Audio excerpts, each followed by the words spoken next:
Okay, welcome back, America, to your Caribou Data Science channel. And what? Yes, a big shout out to the 10 folks who watched this video yesterday. Thank you so much. Of course, it would really be nice to get 10 likes for 10 views. So if you watched the video and find it helpful, I really appreciate you click that like button, okay? Of course, also subscribe, and very important to grow in our channel is the share button. Click on the share button. Share the video on Facebook and Twitter. You can also copy and paste the link into an email or text message. But again, a big shout out to the 10 folks who watched this video yesterday. And let's see this. Where are we? Okay, let's start with sort of some statistical type of information. Okay.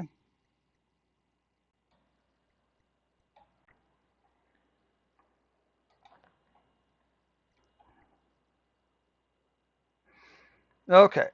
So what you can see here, this is the box plot for 2021 of U.S. cases. It's interesting to me how you had all these outliers over here. Okay. But on 2020, you had fewer outliers. That's kind of strange. I'm not quite sure what to make of that. Of course, that this is 25, this is 50. That means this is the interquartile range. This is median. The actual main body number stops right here. Okay. I'm not quite sure how to interpret that, but you know what I'm trying to say, right? Okay. So what we got here?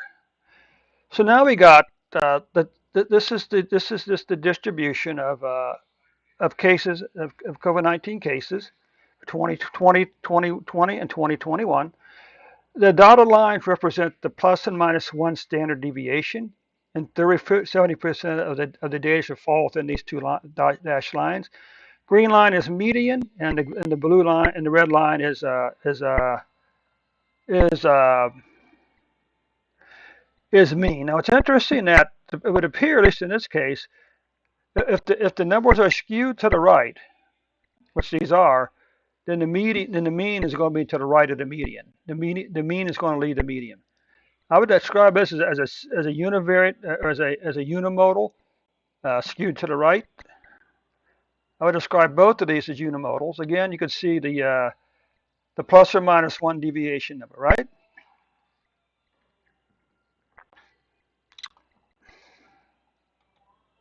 Okay. So let's take a look at this. Again, 2021 seems to have, or 2020 seems to have more outliers than 2020.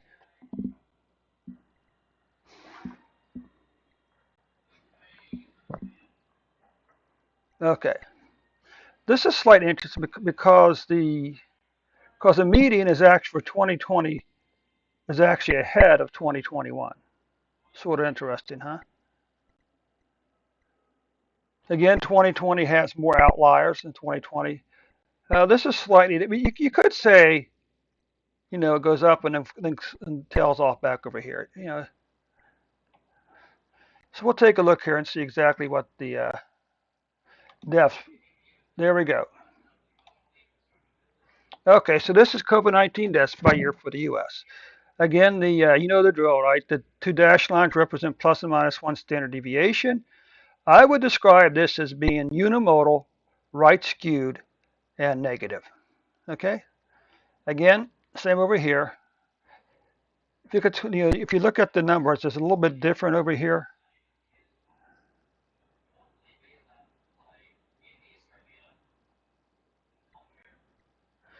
Okay, so that takes care of the first part of our numbers. If you're into that type of distribution type data, there you go. So now let's take a look at our vaccination data for the U.S.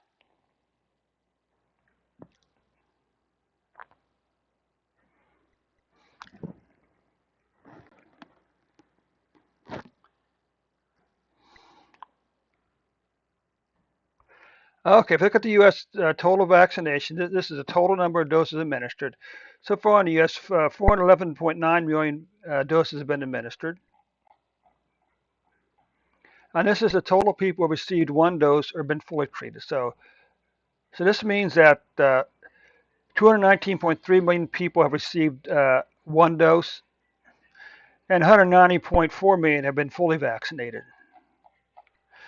If we take a look at the percentage of people at least one shot, that number is 66.1. Okay? The question is, making a difference. And fully vaccinated rate is right around 57.1. Okay? So there you have our vaccination data for the U.S. For the previous week. Let's take a look at the final set of numbers for today. That is the actual daily COVID-19 numbers. And we just need to remind ourselves of a little curiosity of how COVID-19 cases and deaths are being recorded, and that is that for diseases like heart disease and cancer, okay,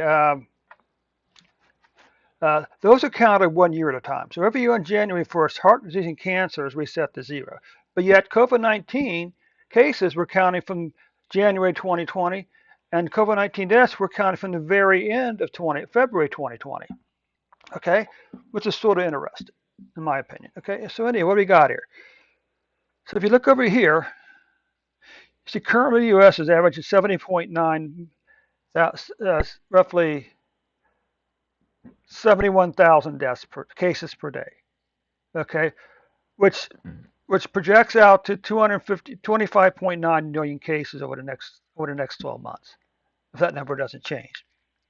Okay, we're currently averaging 1,220 deaths per day, which projects out to 445,000 deaths per year. If we look here, this is the current year's numbers, right? Long declining pattern all the way up until the first part of July. Then we saw this big increase here. Some people say this is Delta variant, but the question is, do we know that for a fact? Are we actually testing for the Delta variant? Okay.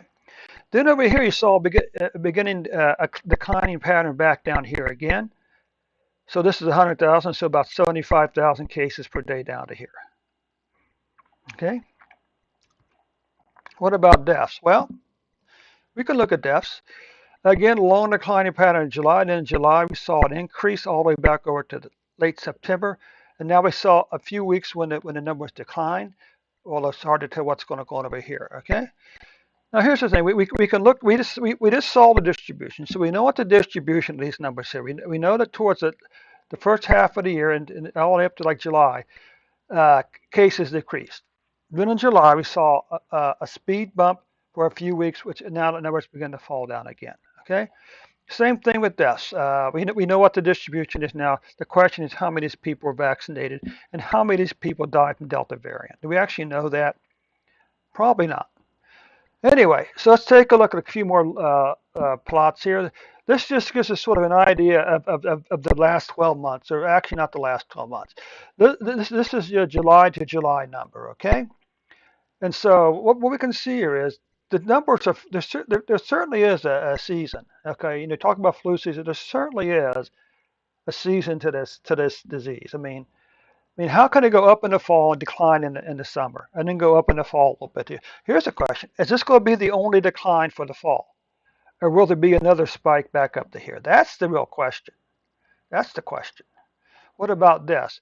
Is this going to be the full? Is this going to be the full fall increase, season increase, or is this really just the Delta variant? We haven't actually seen the big increase for the main line of the disease yet. What's this? This is quarterly numbers. You can see the third quarter of 2020 is a quarter with the third most cases so far, and the same story with the deaths. Third quarter of 2021 deaths is the third most so far. Now we can take a look over here, zoom in a little bit. Okay, so January 8th was still the single largest day for cases so far, to over 303,000. Long declining pattern down to here, right? 29,422 down here. Then we had this increase up to here. Then sometime around September the 13th,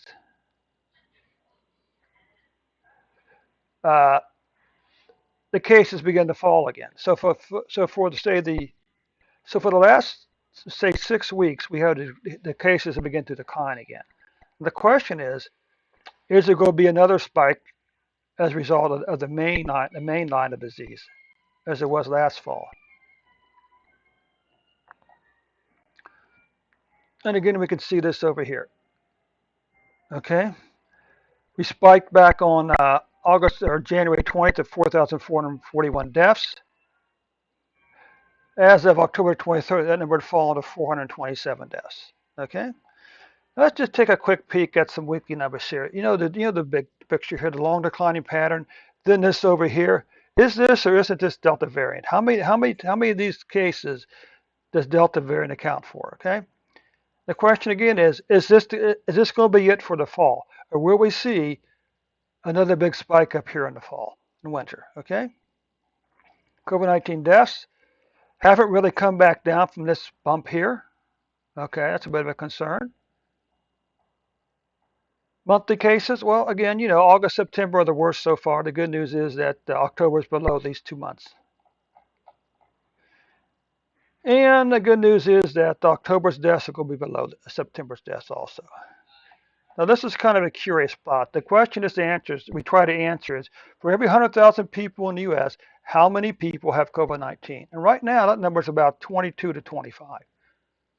Very rough estimate. What percentage of people are dying from COVID-19 right now in the U.S.? Well, this line, I would say right around one half of one person, per 100,000 people, one half of a person's died from COVID-19. Not something the media wants to talk about. They don't want to talk about the low mortality rate as a part of the population. Now, this may be the closest thing we ever see in COVID-19, certainly this year. But even this you can still see is going up a little bit, and then the increase increases up here for cases. Same basic thing as in the deaths. This is not a flattened curve. It may be a gradual increase, but it's not a flattened curve. Then you can see the increases here, increases. Okay. So anyway, America, that concludes our report for today. Thanks so much for stopping by. A big shout out to the 10 folks who watched the video today. Don't forget to click the subscribe button, the like button. I really like to see more likes, okay? And finally, don't forget to click the share button and share this video on Facebook and Twitter today. Thanks so much, America. We'll see you tomorrow with an updated report.